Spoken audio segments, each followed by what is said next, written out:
Okay, we're in Mr. John J. Jeckovich, the second part, here on August 11th, 2024. And I'm with Mr. John J. Jeckovich, and we're reading his book, Their Mother's Sons. And we're on chapter 14, Catacombs and Alwa, and we're on page 409. Do you have the passcode? 42165. All right. Okay. And this part we'll pick up briefly if you haven't been listening to the first part. Mr. Jeckovich is in Paris. He's getting ready to go back to the front lines. He's with a very nice lady, Renee, and their days are numbered. So here we go. We're picking up and reading that. There'd be no children to carry on her tradition and namesake. All of her good works would be to no avail, and to satisfy no living purpose except an idea and a deep-rooted belief. It was not fair, but what in life would be judged as fair or unfair. You fulfilled its objectives as you perceived them, nothing less or nothing more. Life was an elusive quest made up of loose ends, moral ambiguities, and the shades of gray. The next morning I checked the bulletin board for any news of anyone shipping out. There was a short notice stating that there would be 2 final shipments that would encompass most of the patients in 2 or 3 weeks. So you still have plenty more time. Yeah. You still have plenty more time. You're very lucky. All the other ones, guys, were all shipped out. They're long gone. So you might be able to buy a couple more weeks. This is beautiful. You might be able to buy a couple more weeks. The next morning, I checked the bulletin board for any news of anyone shipping out. There was a short notice stating that there would be 2 final shipments that would encompass most of the patients within 2 to 3 weeks stay here. Well, that is beautiful. That would certainly include me, and I could already feel the tenseness in my stomach as I read these notices. I would soon be moving back up, and my stay here with Renee would be, as before, only to memories and fine reminiscence of events and emotions. I did not dissuade Renee from her chosen goal, nor was not my intent to her penchant for sanctity, nor to mine to judge or alter. Besides, I could no more influence her than I could resolve my own dilemma. Got a couple of these text messages. Let me take a look. You feel up to answering anything? What? You feel up to answering any of these text messages? Yeah. Let me take a look what we got. Hold on.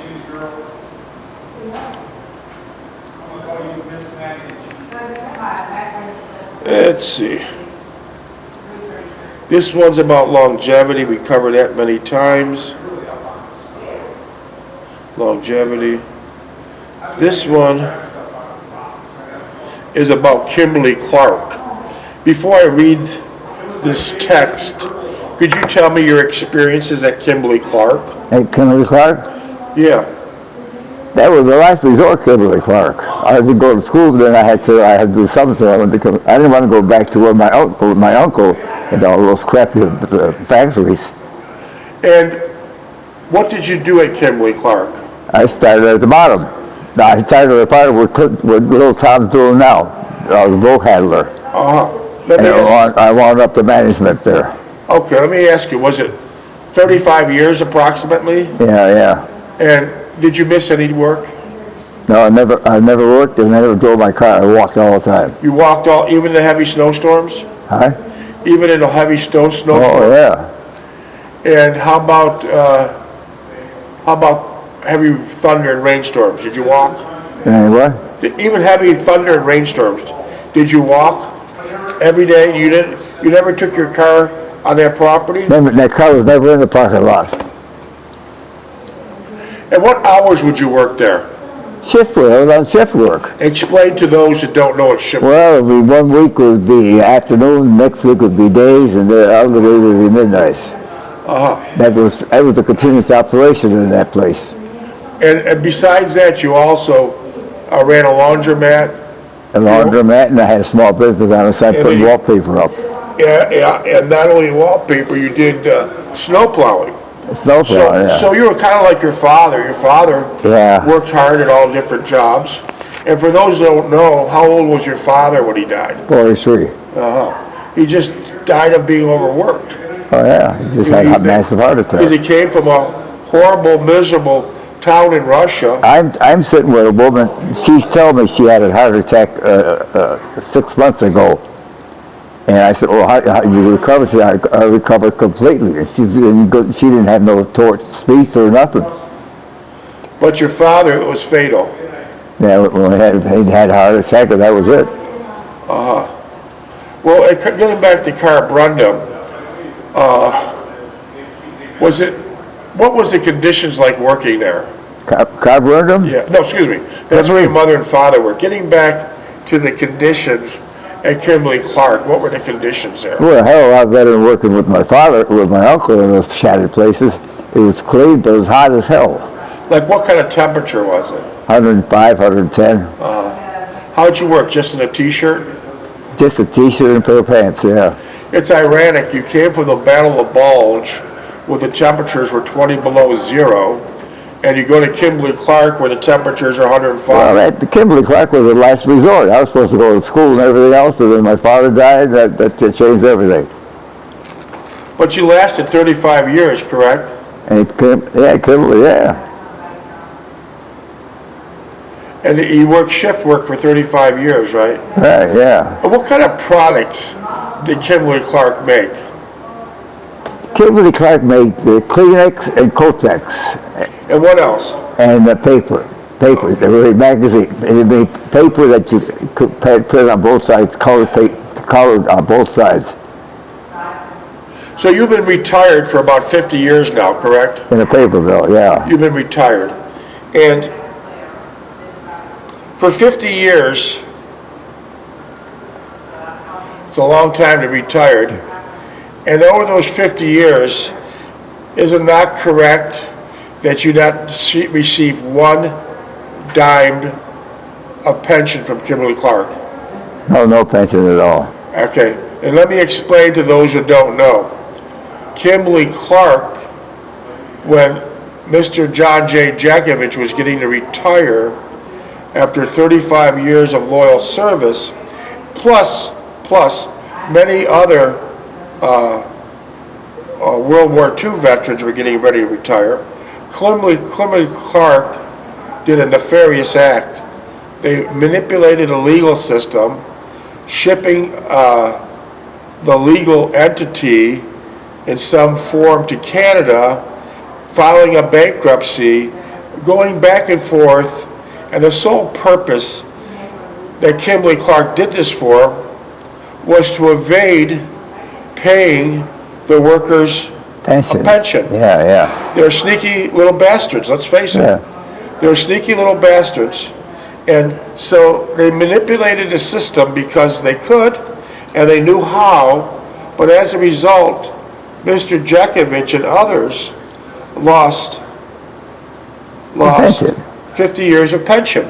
So this text here, I brought this to you because I want to read this text. I'm not going to go over the text of your longevities, maybe another day. We talked about that enough. But this text here is from Mel. From who? A guy named Mel in San Francisco. And Mel says, in my readings that I had about Kimberly-Clark approximately 2 weeks ago, and we titled it, Shame on Kimberly-Clark. Mel from San Francisco seems to think I was too harsh on Kimberly-Clark because he says that I shouldn't have said the things that I did, and Mel says Kimberly-Clark has great products. So Mel from San Francisco, let me go over what I said a few weeks ago about Kimberly-Clark. I explained that through egregious activities, Kimberly-Clark cheated Their employees. Mr. Jeckovich and many World War II vets out of their pension. And I later stated that on my own properties, all my staff is instructed never to have any products in my buildings or property that are labeled or bought as a Kimberly-Clark product, Mel. And I said that it's my prerogative. I can buy what I want for my properties. And I later stated, Mel, that if I come to my properties and I find there's a Kimberly-Clark Kleenex or toilet paper or tampon that was accidentally bought, not with malice, maybe the cleaning person or stock person didn't know, then I would remove them from my property and throw them in a dumpster. I also stated that time, Mel, if I felt real feisty that day, I would take the Kimberly-Clark products and I'd take them to the back of my lot and I'd piss on them. So I don't think that's being too harsh, Mel. But you coming from San Francisco, you might. You coming from San Francisco, Mel, you might. So let me just add something, Mel, and this should make you feel really warm and fuzzy, living in those shit streets of San Francisco. Probably that's where you belong. So if you think that was harsh, let me take it to a next level, Mel. I knew the 6 executives that orchestrated this scam. It was a long time ago, Mel. And all these executives between the 2 companies, including Kimberly-Clark, are all dead. They're all pushing up daisies. I know their names, and they're probably rotting in hell right now. What they did to these young soldiers by cheating them out the pension, which they could have lived a better life, Mel. So I say this in closing, Mel. I don't want to waste my time on a real scumbag like you, Mel. But I'll say this, as I know the 6 executives that orchestrated this deal, Mel, I would take it to the next step. I don't know where they're buried, Mel, but if I did, I'd first dance on their grave, Mel, and then I'd piss on their grave. How's that, Mel? And I don't want to ever hear from you again stating that these World War II vets and Mr. Jeckovich being cheated out of their pension has been harsh language. So I give you the middle finger salute, Mel, and go screw yourself. I'll continue reading. Take that last text of this Mel, are you listening to me? And block his number. I don't want that piece of shit ever texting this phone again. Okay, we'll continue reading. All right, here we go. That would certainly include me, and I could already feel the tenseness in my stomach as I read the notice. Block that number. I would soon be moving back up, and my stay with Renee would be, as before, the only memories and found reminiscences of events and emotions. I did not dissuade Renee from her chosen goal, nor was it my intent. Her penchant for her reverend sanctity was not mine to judge or alter. Besides, I could no more influence her than I could resolve my own dilemma. After breakfast, I waited around patiently for the distribution of passes at 1200 hours. It suddenly occurred to me that I had forgotten my knit sweater and I left it at Renee's. I quickly went over to the supply depot at the hospital, and the supply sergeant there was gracious enough to give me a replacement after I told him I had lost my initial issue. Were those sweaters warm? Oh, yeah. What color were they? OD. And what would OD stand for? All drab. Okay. Kind of like your shirt you're wearing now? Yeah. Okay. I had developed interest with the young lieutenant in the orderly room, and I was the only one receiving a daily pass the past week. So you're the only one getting a pass. You're the only one getting a pass to Paris, correct? Yeah. All the other guys are bored of Paris and they're just hanging around doing nothing, right? Yeah. She would smile as she stamped my pass and talk at me about how I was taking advantage of the Army's good nature. She said you're taking advantage of the Army's good nature. Yeah. I take that as a joke. I took it all good naturally, and I thought I would miss this aspect of my stay here, which was very pleasant and relaxing. A short while later, I was at Renee's front door, and she greeted me with a cheerful bonjour. She was wearing my knit sweater, oh that's nice, and I remarked that it would never look that good on me. She smiled, took my hand, and led me into the kitchen, where there was an aroma of something savory cooking on the wood-burning stove. She also set the table for two with the familiar white napkins, which she had washed and pressed before using again. So I take it there's no washers or dryers there. No. Tell me how they did it. They did it, a big wash pad and put the hot water and soap in there and scrub it with their hands and put wash water inside of it and scrub it with Washboard. Yeah. And how do they dry them? They come out clean, yeah. But how do they dry them? They dry, put them on the line outside. Oh, she had a clothesline out back? Well, if they didn't, you have them on a tree or something. Okay. A lot easier today. Yeah. A lot easier today. Damn, it's a lot easier today. And how did the water come out of the sink? How'd you get the water? It was never tested. But how'd you get the You water? had to pump it. Pump it.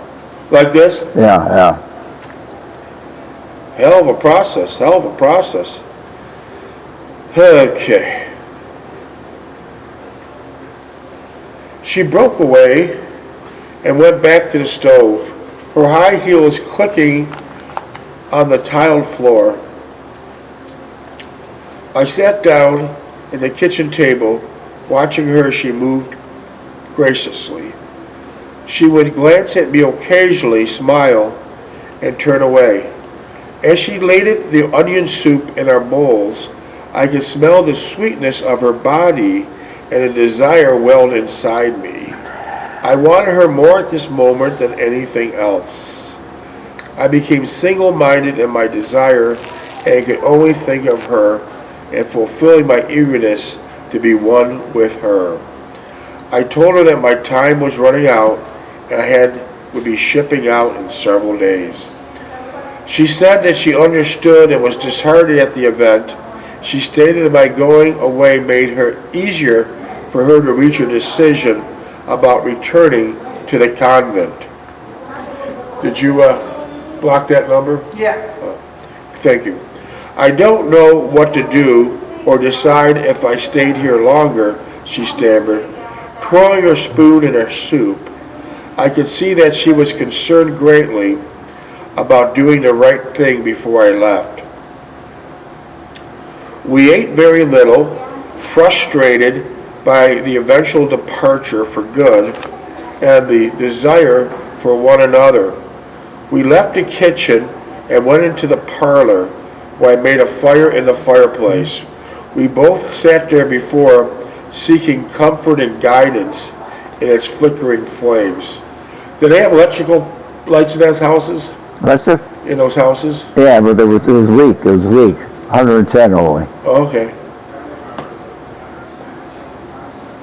And you would heat by a fireplace, and you'd cool by opening a window.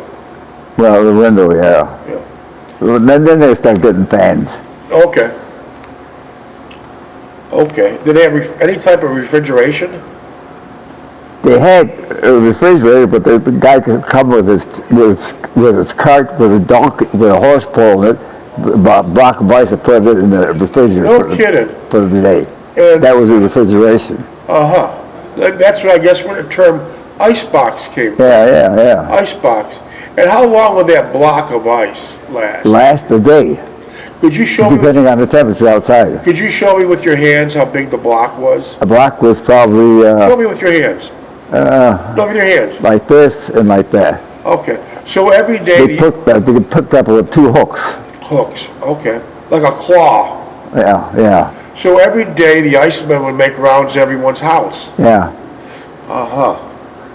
And then who would clean up the water from the ice?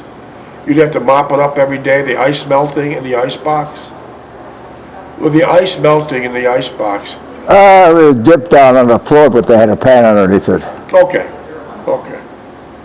So that was quite a process to get ice every day. Oh, yeah. There wasn't refrigeration at all. I wonder where they got the ice from. The ice they took up north where they're still frozen, the lake was still frozen. They got guys cut that ice up with saws. They got the ice from the lakes up north where everything was frozen, and then they quickly brought it down to Paris where it melt. Wow, that's a lot of work. Well, we take our ice boxes for granted. Yeah, they never had an ice box. Plug the damn thing in, you got ice. Never seen a refrigerator. Holy word.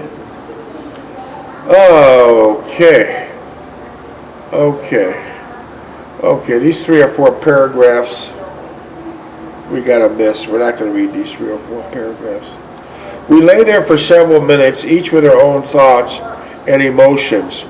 I was glad in a way that we did not go all the way. I really did not think Renee would, and I believe I would have been disappointed if she had. My own feelings were that I would not want to compromise her vows of chastity and all that would be entailed for the few moments of gratification and pleasure. Maybe Renee was right.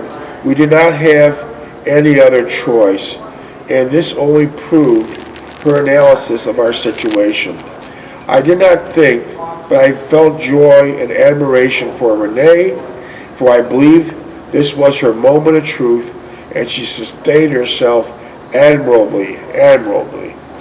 I propped myself up on one elbow and gazed at her as she looked at me. She felt bad in not pleasing me, almost to the point of tormenting herself. Minutes? What time is it, Dave? 7 minutes. 8. 8? Well, you want to read some of this and watch the news, or what? How about, we only have 7 minutes. Okay, go ahead. You all right to go 7 minutes? Yeah, go ahead. Because that'll be the end of the second tape. You all right with 7 minutes? 7 minutes? All right? Are you all right with 7 minutes? Yeah. Okay. She looked at me and murmured, "Thank you," coming close to me until our bodies touched. I would long remember that moment, and strangely, it would give me great comfort in uncertain times. I would recall how she looked at me and the pangs of despair and torment, how she laminated not fulfilling her role sexually, and due to the importance and inadequacy and not the real cause, chastity and celibacy. You got nothing to feel bad about, I declared. I admire you, and you, yes, I love you for and will always remember you. She started to sob again, and I held her, wiping away her tears. I knew that this was the woman with whom I could make my escape to a better and fruitful life. I would feel no pains or guilt or remorse in leaving my other life, just joy and anticipation of our life together. Of course, I would never come to pass, and I was left with a difficult prospect of returning to my old life. It would be much more unendurable and oppressive now that I had experienced the bliss of another life with someone so dear to me. I'm hungry, I explained as I stood up, taking her hand and helping her up. She smiled and held my hand as we walked into the kitchen. The onion soup was delicious, as were the roast and the baked potatoes. I felt as I ate heartily as if I was a condemned man whose sentence had been passed on him. That night, as I lay in my bed at the hospital, sleep would not come. I kept thinking of Renee and how I almost ruined her life she had focused on. My selfish craving could have been most certainly taking its toll on her had we gone to the climax of our love-making. I remembered the thoughts she had revealed after we had eaten and were sitting at the kitchen table. The most notable and empathetic was that she did not want to she did not want to induce a slavery of mind and a heart in a human existence, where sexual self-expression is encouraged with a perverse yet predictable effect of forming individuals who see life as a project to satisfy a series of glandular appetites, and as opposed to a character building where choices are guarded by reason and religious faith that defeats and resists our worst instincts for self-destruction and instead promotes human dignity. Minutes, we can shut it down right here. Huh? We're almost done. Shut it down right here. Okay. Shut All it right, down. we'll come back tomorrow. Let me know when it's off.